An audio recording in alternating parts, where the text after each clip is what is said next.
bahkan melakukan riset demi membuat baju zaman perang. Kalau untuk pakaian itu kita menyesuaikan dengan sejarahnya. Jadi kita melihat sejarah dari perjuangan rakyat Bandung, misalnya era tahun 45 masih menggunakan sisa-sisa pakaian Jepang misalnya. Kita juga riset itu dulu pakaian Jepang bentuknya kayak apa. Pakaian peta, pakaian heiho, kemudian menginjak tahun 47 udah ada perubahan lagi. Pakaian TKR itu seperti apa, kemudian dari sisi Belanda, dari sisi Inggris pun kita lihat. Jadi dulu ada divisi apa aja atau pasukan apa aja dari Inggris yang masuk ke Bandung. Kemudian dari Belanda juga apa. Kita juga melakukan riset-riset tentang pasukan-pasukan itu dan kelengkapannya tentunya. Biaya untuk memproduksi sebuah baju seperti ini tidaklah murah. Tapi mereka rela mengeluarkan uang hingga jutaan rupiah demi sebuah baju dan perlengkapannya. Nah, ini ada urusannya. Pertama kan karena ini impresi harus akurat.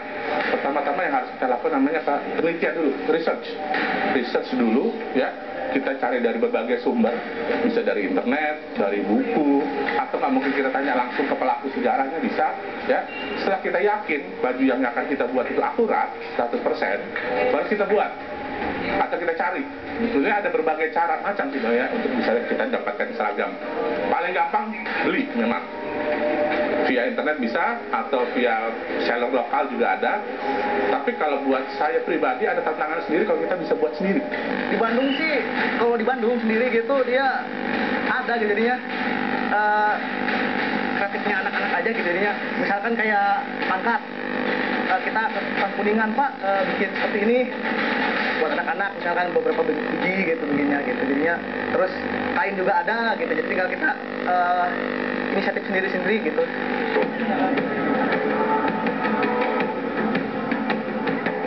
Keseriusan komunitas ini memperkenalkan sejarah dengan berbagai cara unik tak sia-sia. Sudah banyak anak muda yang terpikat seperti Agustina.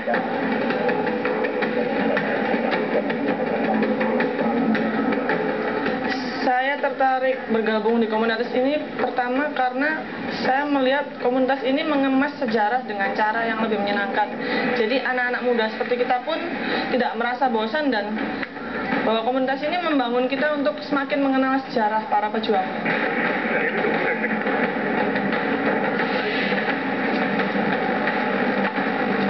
Terus biasanya kalau kita cuma nanya guru-guru gitu kan, Bu ini tuh apa sih, sejarah ini apa sih, sejarah ini apa, jadi cuma kalau kita tertutup doang itu cuma sedikit yang kita tahu, sedangkan kalau kita di sini kan teman-teman kita banyak, jadi kita bisa share pengetahuan yang kita dapat dan kita kalau kurang tahu bisa nanya ke mereka.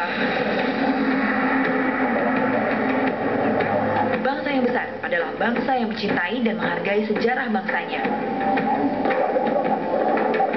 Inilah misi mulia yang terus diperjuangkan komunitas-komunitas pencinta sejarah dengan berbagai cara cerdas mereka.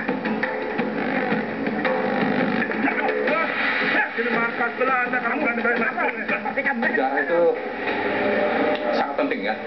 Untuk kita rekan-rekan redaktor, sejarah itu sangat penting karena tanpa kita tahu sejarah bangsa kita, saya rasa nanti pemuda kita di masa depannya itu tidak akan punya tujuan, ya, tidak akan punya rasa kebangsaan yang tinggi, kemudian rasa bela negara ini juga rendah, karena mereka tidak tahu rasanya bagaimana perjuangan pahlawan-pahlawan kita di masa dulu. Kita berharap juga dapat menggugah kembali sejarah patriotik generasi muda, karena kan kelihatannya belakangan ini agak terlupakan gitu. Ya, kalau misalkan generasi mudanya sudah kembali tumbuh kecintaan terhadap patriotismenya, yang diantaranya kan banyak berbagai cara ya. Mungkin kami dengan cara seperti ini diharapkan banyak bisa membangun kembali bangsa.